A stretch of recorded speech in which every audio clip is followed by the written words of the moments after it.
At the Musée de Blondie in Saumur, one of the more unusual Cold War tanks sits quietly among the collection, the Soviet PT76.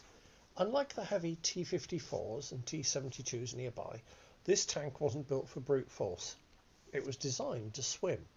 Introduced in the early 1950s, the PT-76 weighed just 14 tons and carried a 76mm gun, enough to combat infantry and light vehicles, but never main battle tanks. Its real advantage was its mobility. Two hydrojets at the back allowed it to cross rivers and lakes at about 10 kilometers an hour, meaning a Soviet armored column didn't need to wait for engineers to build bridges.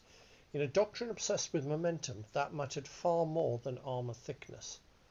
Now, the PT-76 spread worldwide, fighting in Vietnam, the Middle East and South Asia.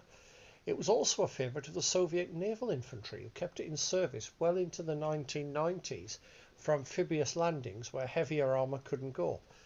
Crews often remarked how deceptively roomy it felt inside for such a small vehicle, a result of its high boat-like hull to increase flotation. By the 1970s, however, the design was showing its age.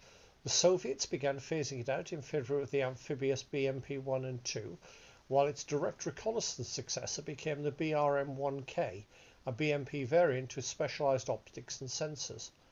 By the late 1980s, the PT-76 had largely disappeared from Soviet front lines, although it lingered abroad for decades.